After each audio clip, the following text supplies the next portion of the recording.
Chapter 24. Disciples of All the Nations. I must admit that when I was told to wait in the office for another interview, I was not expecting Joshua Graham to come through those doors. I recalled the look on the runner's face when he approached me at the end of muster, and it didn't make much sense even when the applicant came in or after hearing the excitement outside. The door was closed, and I could hear the muffled chatter of all the day shift guardsmen waiting in line to get their shift weaponry from the armory. But I didn't even think of it when I heard the strange silence or the uproar afterward. They weren't cheering, they weren't yelling, shouting, or anything like that. It just appeared like a whole bunch of questions were asked at once. When the man stepped through the doors, those muffled questions I couldn't decipher suddenly became clear as can be when they replayed in my mind. "What brings you here, Mr. Graham? Look who's here. Come to say hello, Mr. Graham?"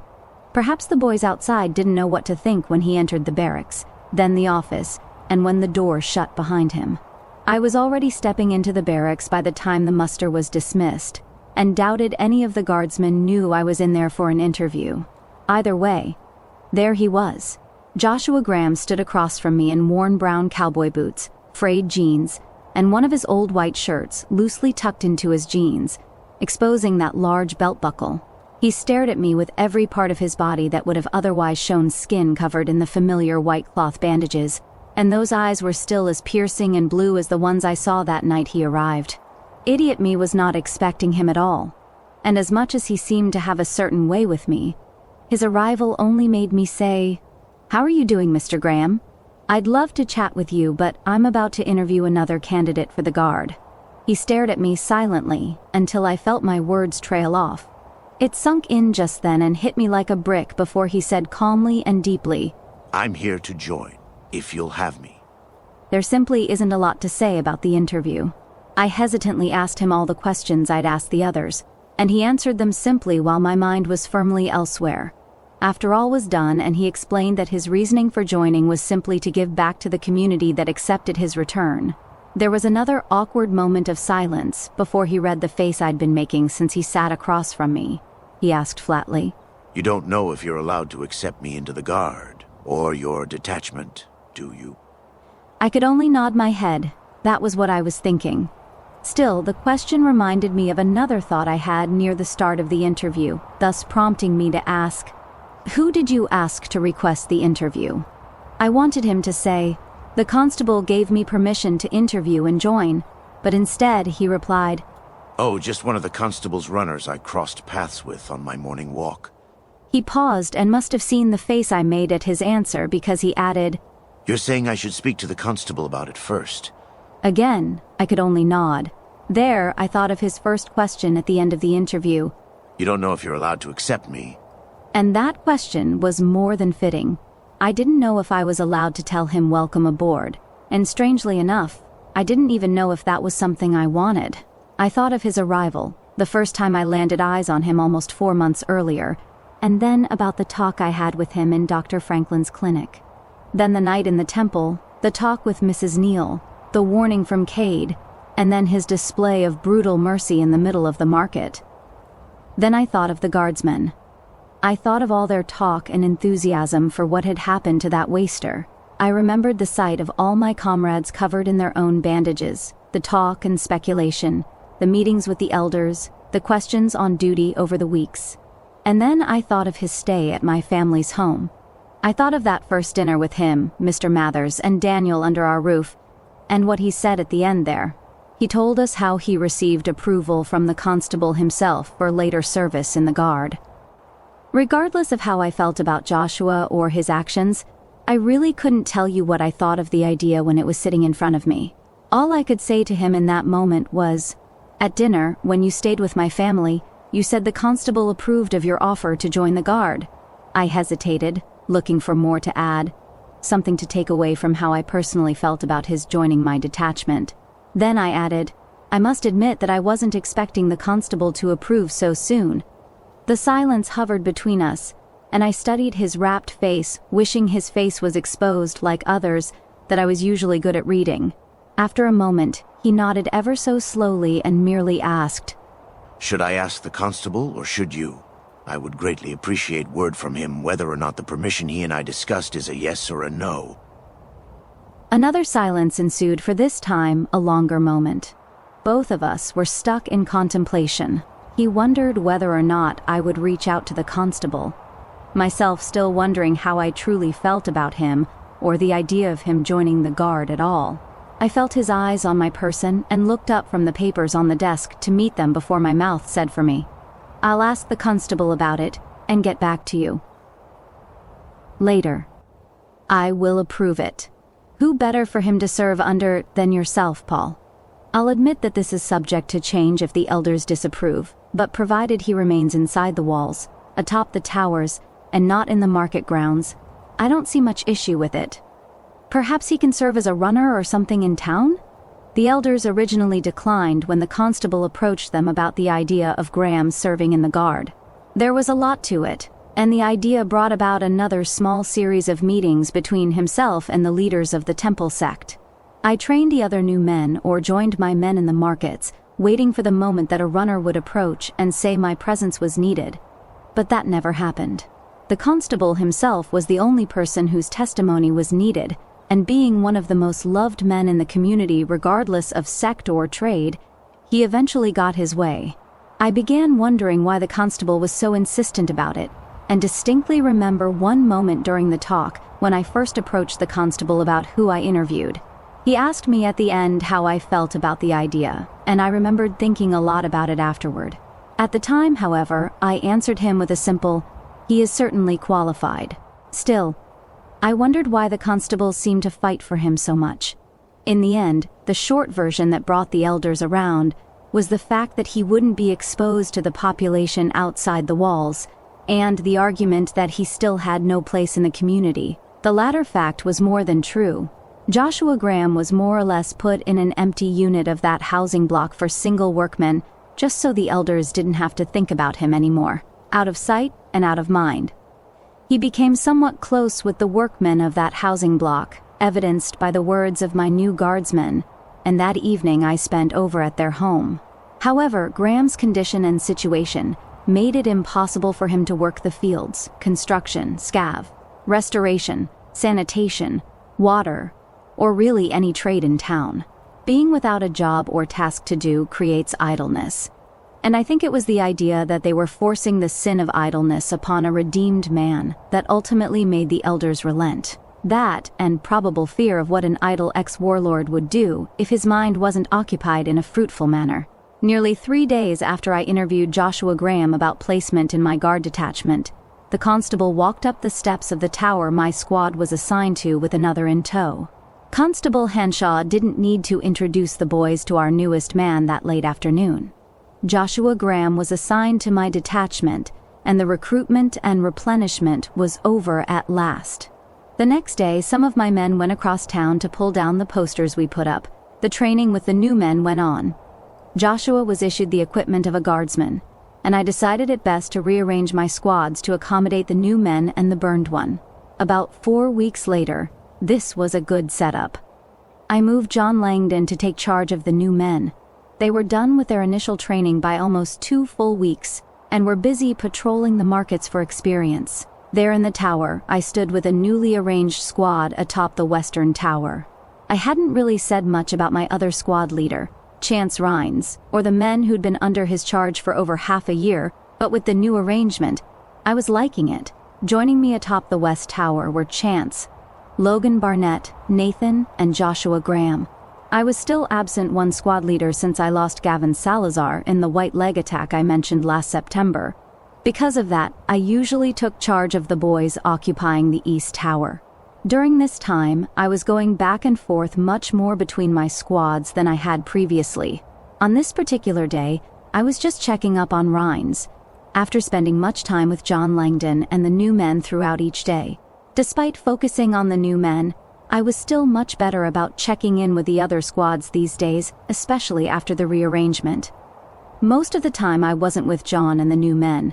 I was normally taking personal charge of the leaderless squad consisting of Ramos, Carl, and 2 of the guys who used to be under Rhines, Dean Parrish and Oscar Savitt. This day's circumstance, however, had me leave the company of Ramos, Carl, Dean, and Oscar, and I was happy to be atop the west tower with Rhines, Mr. Barnett, Mr. Graham, and Nathan. I always really liked Nathan, and time spent with Chance and Mr. Barnett was always great, but I only left my regular boys in the East Tower for a reason. And that reason wasn't just to check in with Mr. Graham. Mr. Graham was not only still an unknown or intrigue to the men of the guard, but he was also the only new guardsman who couldn't patrol the markets or do anything beyond the town walls, so he couldn't join Mr. Langdon and the others below. As I stood looking out over the market in the late February cold, I followed John with my eyes as he led the new guardsmen around the market stalls, shacks, lean-tos, Trinity Inn, caravans lining the roads, etc., until I lost them in the crowd and turned back to the conversation happening behind me while Mr. Barnett lay on the anti-material rifle. It was said I approached Mr. Rhines's squad in the tower for a reason I hadn't uttered yet, even though my mind was certainly already more than focused on that reason in the moment. Still, there was some time to kill, and losing Mr. Langdon and the new men in the crowds put me in desperate need of a distraction.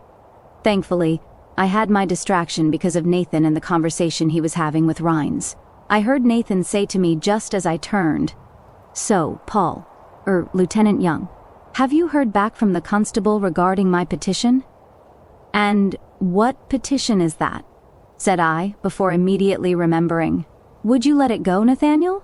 asked Logan Barnett, still staring out beyond the market through the lens of the rifle. "All I'm saying is that I don't think it's fair, you know?" said Nathan. Joshua stood in the far corner like the statue he was good at being, merely shifting his eyes between whoever spoke beneath the canopy above us. Rhines propped his feet up on the box with the radio atop it, as his eyes rolled and he lifted his hat's visor. Chance Rhines spoke what I was going to say. "This again, Nate? Why don't you ask him yourself, you know, instead of us? Go ahead and tell him how you've been feeling." Rhines gestured to the corner, and Nathan adjusted the scoped .308 rifle resting on his hip as he leaned against the railing. He turned his head towards Graham, and a bead of sweat trickled down his face despite the cold when I urged him on. "Go on, Nathan. Tell him how unfair you think his situation is." Nathan raised his head again, puffed out his chest, and looked to Mr. Graham as the wrapped man's eyes went from Rhines to me, then to Nathan. Nathan cleared his throat, met the silently waiting eyes of Graham, and spoke. "Mr. Graham, I didn't intend to express my feelings about your situation behind your back, but the lieutenant and Mr. Rhines here insist on my being frank." Joshua Graham's gaze remained fixed on the face of Nathaniel as the latter resumed. "Now I know you've been through quite a lot, but I just don't think your being here the way you are is entirely fair for me and at least 6 others who signed my petition." I don't know if Graham was thinking the petition was about his presence amongst the guard, about his removal from the community or something like that. All I know is that Nathan was intentionally creating the impression that his petition was about something like that as he spoke.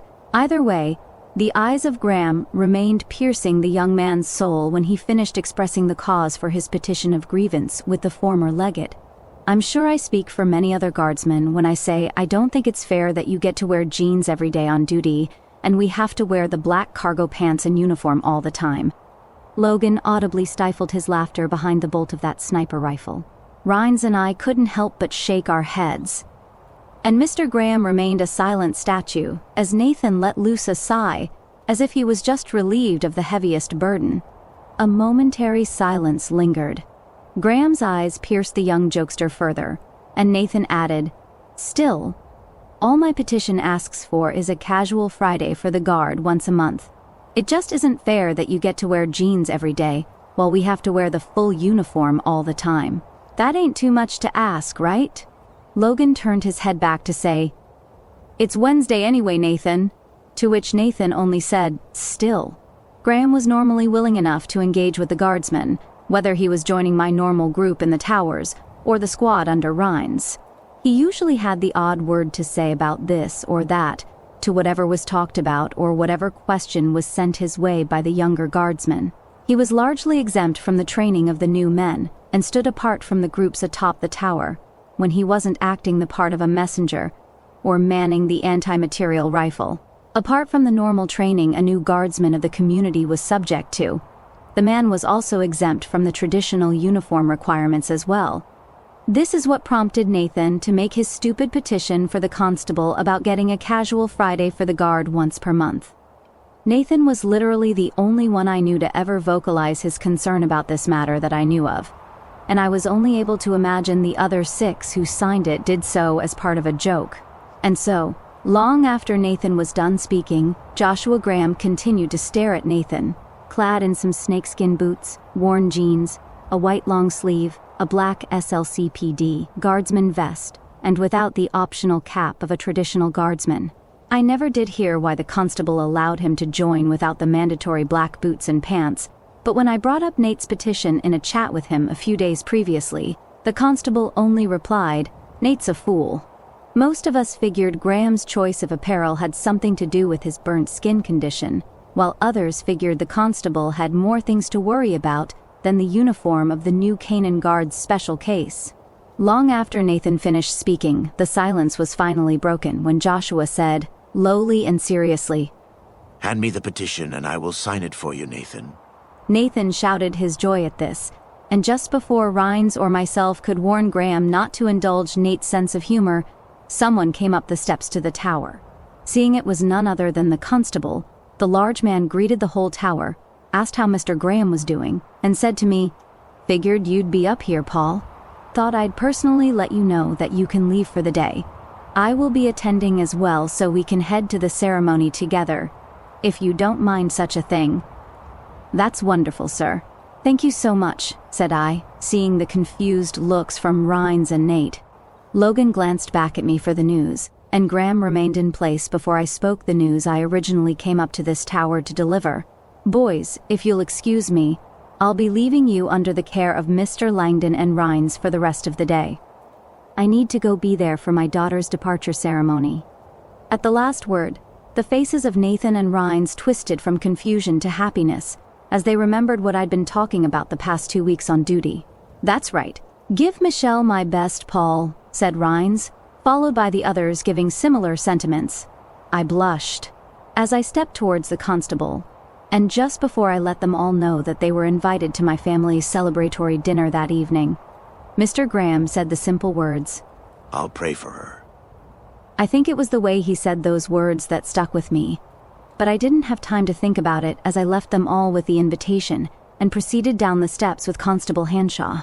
Graham didn't say, "I'll pray she has a safe journey," or "I pray she has a great experience on her first mission," or anything like what was common upon hearing that news. All he said was, "I'll pray for her," in that same emotionless deepness characteristic for him.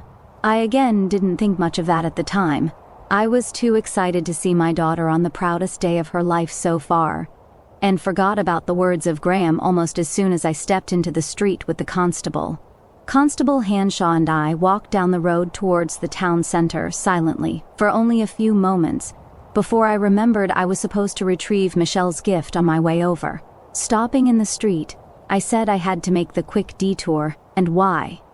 Hanshaw said simply, "No need for that, Paul. I passed Daniela on my way to the West Tower. She told me to tell you just to go straight there. Suppose your words explain the little post box in her hands." That was a relief. And so, Hanshaw and I proceeded onward, passing another small residential block off the main street before reaching the final block marking the edge of the town center. There weren't many in the streets at this time. Everyone in town was busy working their trades. Beyond the distant tink of hammers working in the restorationist shops and smiths, the town was silent until we reached the open town center. Stepping into the open square, looking past the central fountain and towards the steps up to the temple, I could immediately hear the faint noise of the choir singing somewhere in the prayer garden. As soon as I heard this, the constable turned toward me as we continued along. "You excited, Paul?" I let the words hang for a moment, trying to make out the song beneath the wind before I answered. "Just nervous." I saw the face he made and corrected, "Not too nervous. It's just a big step, you know?" "I do indeed know," said the constable, facing forward again with a smile just as we reached the fountain. "I remember feeling how you're feeling now when you were about to go on mission that first time." The memories hit me, and together we looked into the waters of the little fountain as we passed slowly by. I couldn't imagine at the time what he and Leslie must have been thinking at the time I first set out. I know I don't talk about it much, but the constable and his wife essentially raised me from when I was just a boy. I don't even remember my parents, even though I know how they died. Constable Hanshaw was the man I always considered my father, and if they felt for me half of what I feel for my daughter, it's almost too much. I gave a nod I knew he could see, just as more of those memories returned to mind. I just hope Michelle doesn't have an experience like mine, or ours. This time, the constable nodded, and we stayed silent as we went up the steps toward the temple. It wasn't more than 2 weeks ago that Michelle finally turned 18. I was pretty busy and showed up to her celebration late, since the new guards were still in the heat of their training. Donald Hansley was really struggling to do this takedown properly, and Lycus was excellent with it. Mr. Langdon and I stayed a while past the shift just to work with the two and help Mr. Hansley get the hang of it before we could move on the next day. Needless to say, I showed up late for Michelle's 18th. I walked through those doors after most of her friends had left. All the boys in her class had already left before they could be there for more than 2 hours, as per custom. But Michelle was having a wonderful time, with Laura, Maya, Sarah, Picana, and Mary. I knew there were others at her little party, but by the time I showed up, this was all there was. Michelle came over and kissed my cheek upon my arrival, only to immediately return where I saw that Danny too was having the time of her life with Michelle's friends. Approaching my wife's side, and when she wasn't engaged with the young women, I found out Michelle had already opened the gifted locket we'd gotten her for her birthday. There I saw Michelle was wearing it, and I embraced my wife tighter, thinking about those tiny words on the inside when you open it up. I am with you always, even unto the end of the world. Matthew 28:20. One by one, Michelle's friends left. When they were all gone, when Hannah and Joseph were returned to bed, and while Danny was reading to Joseph, I took Michelle aside. Michelle and I sat in the dim of the living room on that family couch, where I then gave her my even more personal gift. I did for her what I said I would do in the beginning, and something that she had asked me about on so many occasions. I told her all about my own mission experience. It isn't often I have deep one-on-one talks with my daughter Michelle, but whenever I have, it's been something of an exposure of my other self for her. During these few instances throughout her life, I revealed a side of me and a side of our life that she would otherwise not be very able to know about. She was my first little girl, and it was because of that, especially, that I never really showed her the other side of me. To her, I was daddy, then dad, then father. She would only ever see me as the smiling man who came through the door at the end of the day and taught her about life on the Sabbath days. As she grew up, she came to understand, little by little, that I was more than that. She would understand that there were reasons I spent my days atop a tower, patrolled the world outside, or left on trips into the world beyond the walls, that simply wasn't good as far as she could understand. The night of her 18th birthday, it was my intention to answer a lot of those whys she's had for so long. I told her what they didn't tell me in mission prep when I was growing up, and although she would tell me that mission prep has taken updated approaches since I was younger, I gave her an account of what I went through on my first mission. I told her all about what's out there, and why her dad does what he does for the Guard. I'm sorry to do this, but I will have to leave the details of my first mission again for another time. In the end, she took it well, and I was very proud of how she seemed to handle it. What was even more admirable was how it didn't seem to do anything to diminish her spirits or attitude about the idea of missions when the fright of what I told her subsided by the passing moments. Remembering this, and how my little girl took the story of what's out there, I wondered what kind of girl I'd see at the departure ceremony just as both of my feet planted atop the last step up to the temple. The constable and I started walking towards the left of those large doors into the temple proper. The singing was much louder, and I thought of the last thing said. When I remembered the last thing the constable and I talked about, we had reached the closed gate to the prayer garden around side, and the man said, "Best wait a minute, Paul. We'll head on in when they aren't in the middle of something." The constable leaned against the wall beside the gate, and I joined him after a glance inside, showed all the attendees sitting in chairs facing the central cross, surrounded by the life of the garden. Another moment passed, the chorus went on beyond the wall, and the constable looked at me. He must have seen some more recollection on my face because he smiled gently and said in his calm manner, "Quit worrying about it, Paul."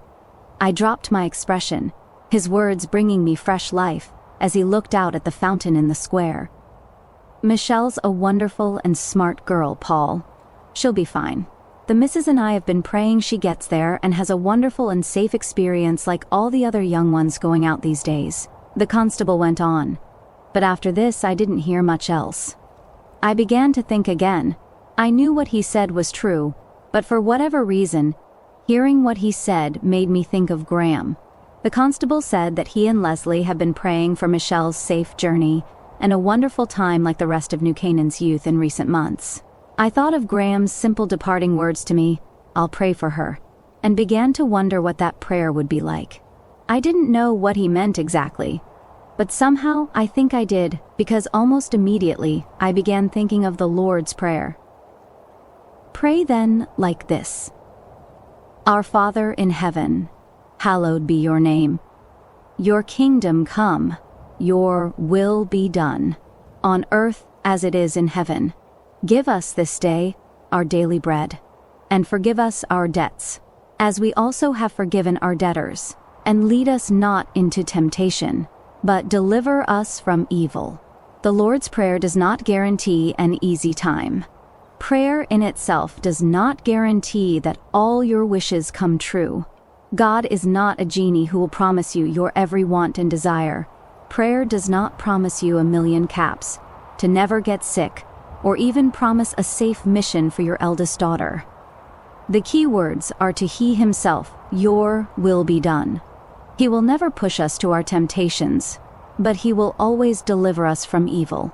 One does not have to live long in this world to know how we will be confronted with lots of evil, but still, it is His will or His plan that we pray to get in line with, even if His plan isn't in line with our own.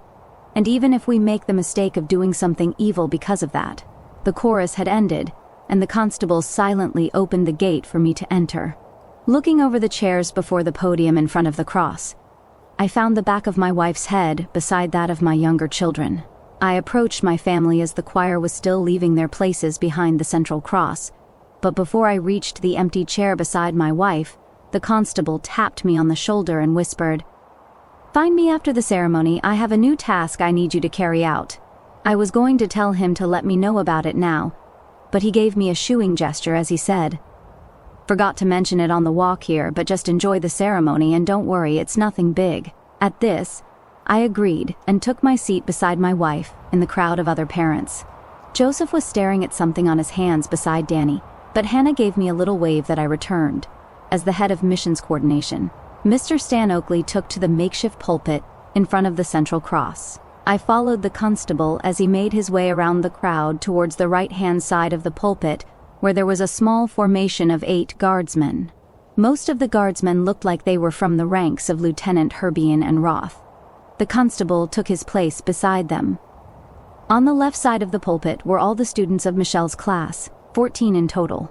Most of the girls I recognized from Michelle's party the other day, while the only boys I knew off the top of my head were Isaiah Albright, son of one of our more reputable traders. Speaking of which, it was then that I caught the back of his father's head about 2 rows in front of me. This is only mentioned because that tradesman will be mentioned later. Anyway, the only other boys I recognized were Hector Belts and Calvin Willett, both of whom were eagerly looking over the crowd of seated parents and loved ones, until they saw and recognized me wearing the smirk of one who remembers them very well. Standing beside the group of young new Canaanites, where the constable was standing opposite, was Elder Rockwell, the official head of missions coordination for the temple sect. Then at some distance behind the elder were men in the black clothes of deacons from the temple. I wasn't able to see the 6 faces behind the elder from where they were standing, save for one, and I immediately remembered who else was involved in ceremonies like these. The face I saw behind the elder was that of Daniel, my friend and one of a select few career missionaries. He looked uncomfortable in the black clothes of the temple sect for ceremonies like this. Only a few seconds after taking the pulpit, my attention was brought to Mr. Oakley, who thanked the choir and then began with a short prayer for the blessing of the ceremony. At the word Amen, the ceremony began. Each child of the community was given a reading about their family history, a shortened testimony of their work for Christ, and any additional merits or notes about what they'd done for the community. The young men or women were brought up to his side, and he embraced them. He told them how proud he was, and then brought up one of the men behind Elder Rockwell. Those men behind the elder were to be the mission guides to these young people, and the first one brought up was none other than Daniel.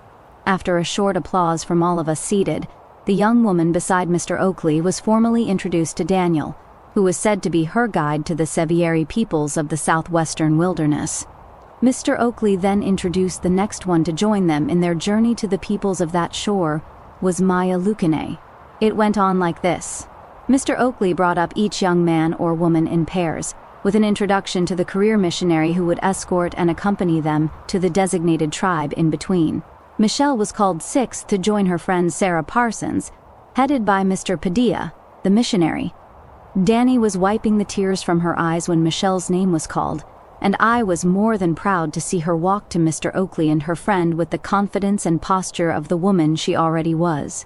Her face was very red as she embraced Mr. Oakley and then Sarah, and she stood beside them, seemingly doing her best to conceal her elation. Not only was this the ceremony where she was now considered a woman with her first mission duty, but my friend Daniel had played the part he promised he would at that dinner all those weeks ago. Michelle's request at that notable dinner was permitted. She was going to the Sorrows tribe of the Zion Valley with one of her best friends. After taking her place off to the side with the others who'd got their assignments and accolades, the ceremony went on until the last of the young people beside the elder had been called up.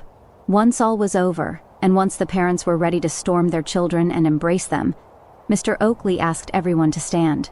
Upon standing, the formation of new men and women of the community were arrayed before the little pulpit. Standing before the cross, surrounded by family, loved ones, friends, the greenery and flowers of the garden, and everyone who prepared them for this moment, Elder Rockwell took to the podium. The elder stood before us all and opened the Bible before him as Mr. Oakley stood at his side. Then the closing words were given with a direct reading from it. These 12 Jesus sent out, instructing them, "Go nowhere among the Gentiles and enter no town of the Samaritans, but go rather to the lost sheep of the house of Israel, and proclaim as you go, saying, the kingdom of heaven is at hand. Heal the sick, raise the dead, cleanse lepers, cast out demons. You received without paying, give without pay. Acquire no gold or silver or copper for your belts, no bag for your journey, or 2 tunics or sandals or a staff, for the laborer deserves his food. And whatever town or village you enter, find out who is worthy in it, and stay there until you depart. As you enter the house, greet it. And if the house is worthy, let your peace come upon it. But if it is not worthy, let your peace return to you. And if anyone will not receive you or listen to your words, shake off the dust from your feet when you leave that house or town. Truly, I say to you, it will be more bearable on the day of judgment for the land of Sodom and Gomorrah than for that town. Behold, I am sending you out as sheep in the midst of wolves. So be wise as serpents and innocent as doves.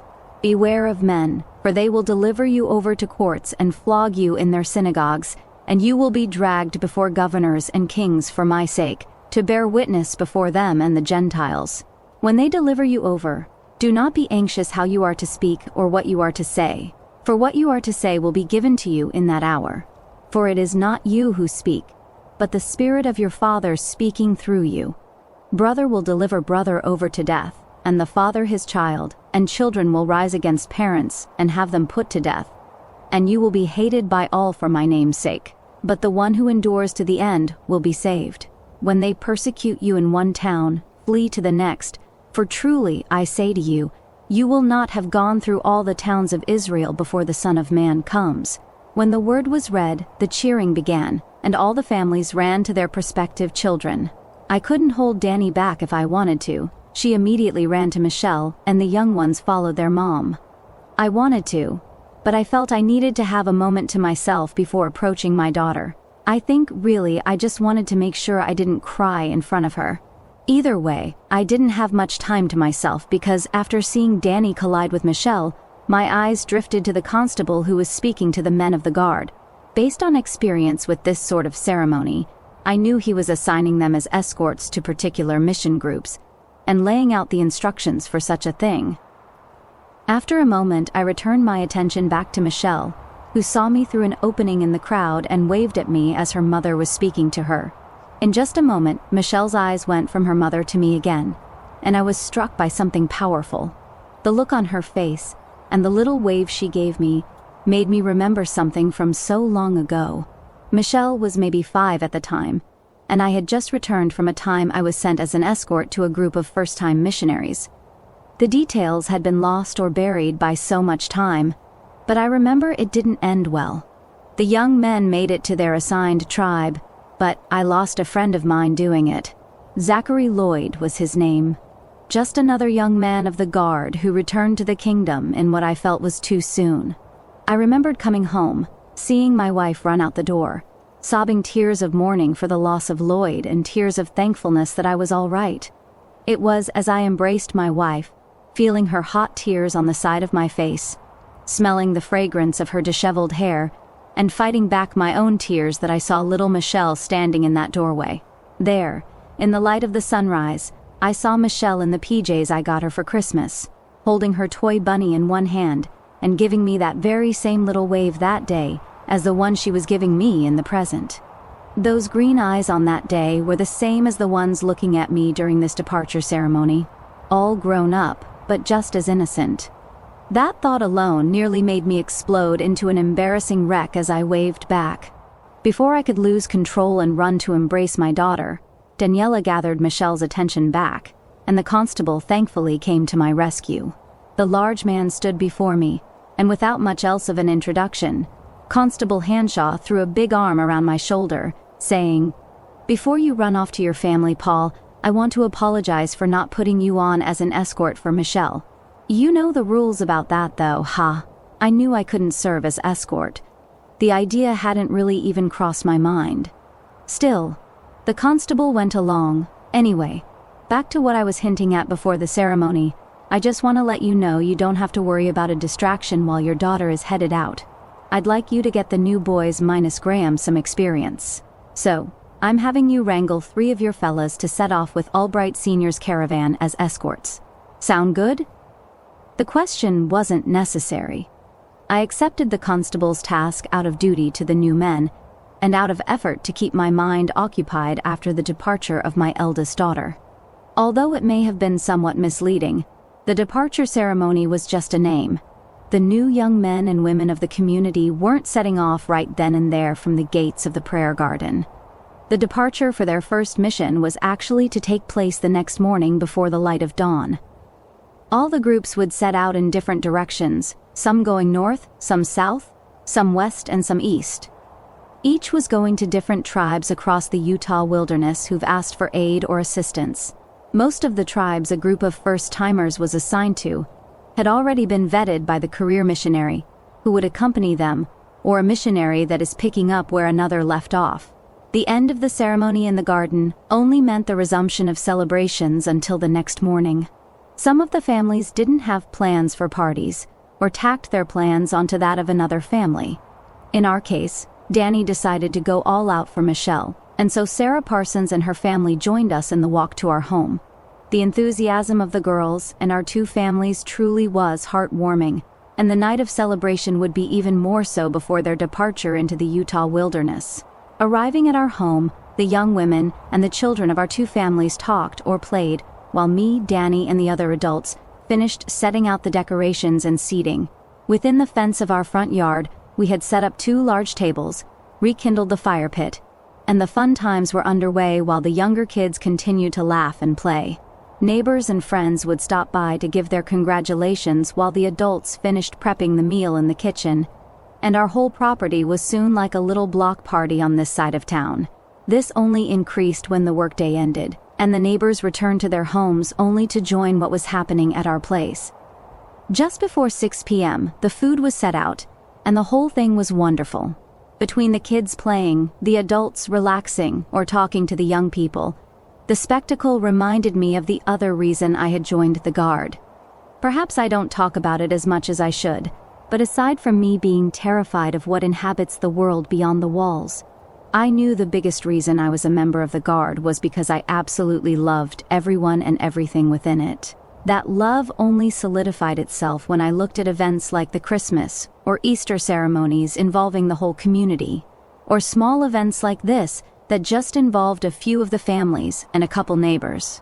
However, as the party grew and then died with the arrival and departure of neighbors, I knew it was going to grow one more time when I saw Preston Lockwood of Doyle's detachment show up with his wife. The arrival of Preston Lockwood was somewhat expected, only because I knew he had married the Parsons family's eldest daughter. Apparently for a reason I won't get into again when I saw his wife's lovely face.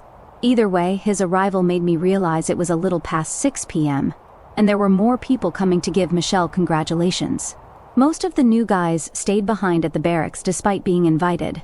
I think this was only because I wasn't quite as familiar with them, or they still viewed me as their commander before anything else. However, literally everyone else in my detachment showed up at the house and joined in the festivity. Although the boys like Nathan, Oscar, Ramos, and Carl were disappointed the food was mostly gone, they all stuck around to at least socialize by the time evening had turned into night. By the time all my men had arrived and got themselves situated, it looked as though the Parsons and young families were throwing a private party for the Guard. After giving their congratulations to Michelle, the Guardsmen mostly hung around the fire pit, giving their bizarre advice to the young women or talking to one another. Still, they were all more than respectful, kind, and beyond enjoyable company for the younger ones. The little party still went on, and when some of the older members of the Parsons family left, the rest of the party congregated by the fire as things winded down. It was during this time and after a long day that I remembered the constable's orders. And looking at all the boys around the fire, I thought of the constable's words. So, I'm having you wrangle 3 of your fellas to set off with Albright Sr.'s caravan as escorts. I looked around the fire, studying each of the faces and wondering who I wanted with me to help give the new men wasteland experience. I had already done a lot with John, Nathan, Ramos, and Carl in the past 6 months. With all of my guardsmen before me laughing and joking with the Parsons family and my own, I looked to the 2 young women about to leave. Michelle and Sarah, 2 innocent angels of the community we loved, sat engaged with one another in the presence of men who'd seen so much. The look on my daughter's face and the sound of her laughter as the flame flickered its light on all our faces made me look to my men again and think to myself, any one of these men would go through hell itself for faces and laughs like that. I was not wrong, and hell is the only word that comes close to describing what's out there.